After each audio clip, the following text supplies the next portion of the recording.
My colleague whose report just aired, Omolola, joins me now in the studio alongside economist, educationist, I beg your pardon, Professor Yomi Fawehinmi, for an assessment of the Nigeria's education sector. Prof and Omolola, thank you very much for being here. I'll start with you because the report is yours. A lot happened in education. I mean, you captured most of it, but which stood out the most for you? Felicity, I'll say that, many of those incidents, and that's because the report was a long one, just, like we normally have, and then you have to take it down a bit to about 5 minutes. But, one of the things that, just like I said earlier, behind the camera was the JAMB registrar. Come on. Yeah, I saw your reaction when that clip played. How can we be talking about technical glitches in 2025? And this is supposed to be an exam that we do yearly in Nigeria, and then just about a week or two then you started talking about technical glitches, and then it affected students. This is something that they've prepared for, they paid for, and then you started talking about glitches onto the point that it had to be cancelled. The whole examination had to be cancelled, and then you had to put your student under pressure, and then you're coming on air to cry. I mean, it's appalling. And then, I said this because this is just, it's just like a drop in the ocean. We have the same thing happened to WAEC. This is something that we write every year. Why are students still writing WAEC examination at night in 2025? And then we now talk about us competing with foreign counterparts, where they're talking about, education, tech, what was it called, digital education and all that. And then we're talking about, it's disheartening, Felicity. It is. I agree completely with you. I don't know what your thoughts are, your honest assessment of the sector in 2025. Okay, thanks for asking, and thanks for the great reports by a colleague. Merry Christmas to everyone. Merry Christmas. For me, one of the biggest issues about the sector is the fact that there is no sector. There's just a lot of different moving parts, that there's lack of coherence in terms of direction. If you notice that quite a lot of things that happened a lot in the sectors, in the areas of education where there was a lot of federal government's influence. So whether it's a JAMB examination or a WAEC exam or NUC action or ASUU, there were quite a lot of activities in the areas where the federal government was involved.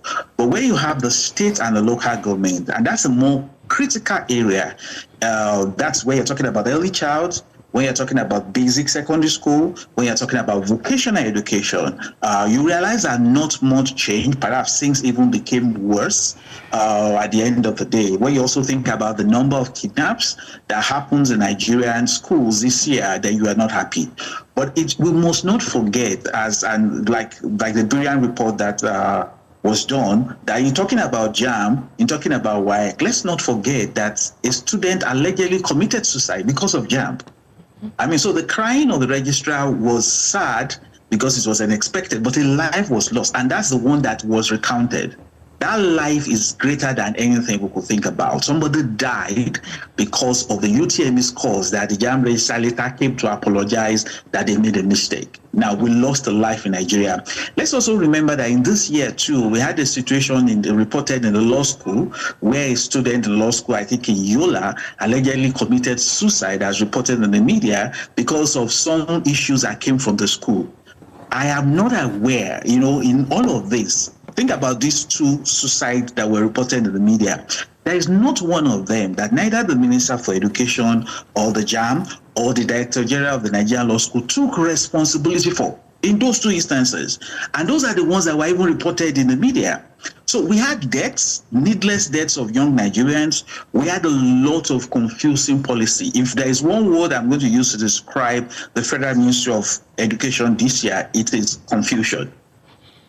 Policies were made quickly or necessary. Everybody was in a hurry to make a difference. But one beautiful thing I must mention is the fact that the government itself corrected itself and said it's not going to create any additional university. Like I said, confusion was always setting. Immediately, not too long afterward, the federal government created a university in Lagos and claimed they have created it before. So that was a good thing. All right. Let's just take a short break.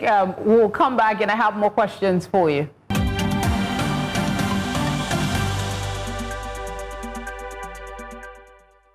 I still have my guest with me. Omolola is still with me in the studio. You've covered education mostly. What is your honest assessment of, let's focus on one thing, the technical glitches we had this year.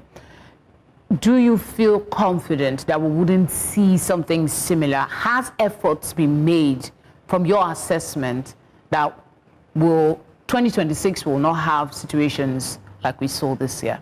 Okay, so Felicity, to be honest, I'm not confident. And I say this because, okay, let's start from the issue of, before we even go to the technical glitches, let's talk about the major problem, which is, of course, is funding.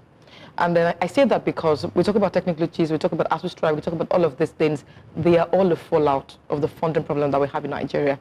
And I say this because, starting from our, budgetary allocation, how can we allocate 7.8% to education? And that is a sharp decline of 8.2 that we had last year. And you talk about education improving, and then the budgetary allocation is nothing to write home about. 7%.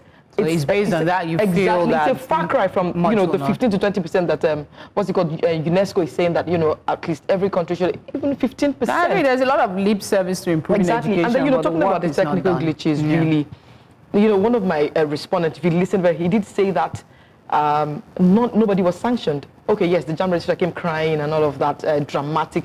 Nobody was sanctioned, and that is, that's the problem with Nigeria. If somebody was culpable and then brought to book, maybe, just maybe, we might be able, or if they were sanctioned and punished for this, then maybe we may not have a reoccurrence. Yomi, Nigeria's education sector grappled with different challenges. I mean, we've highlighted some of them already. Which do you consider the biggest challenge facing the sector, and what can be done as we enter 2026 to make things different?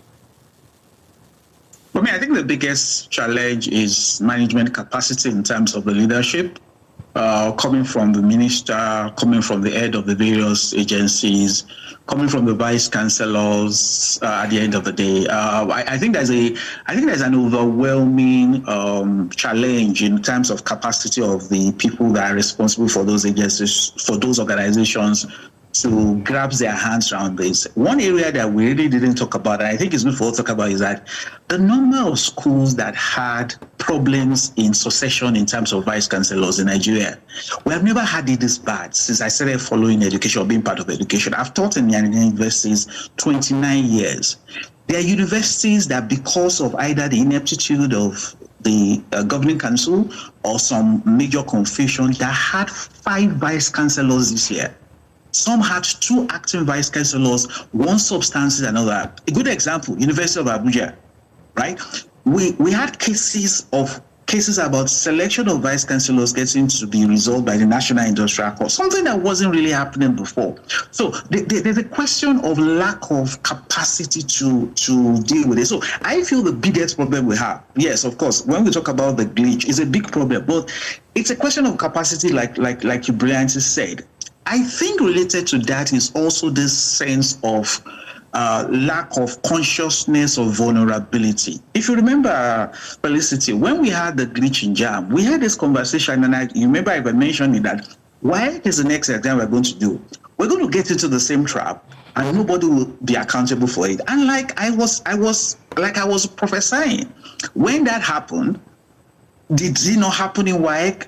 So beyond the fact that we have leaders that are struggling to grasp the complexity of the education, it's also that sense of lack of sense of vulnerability.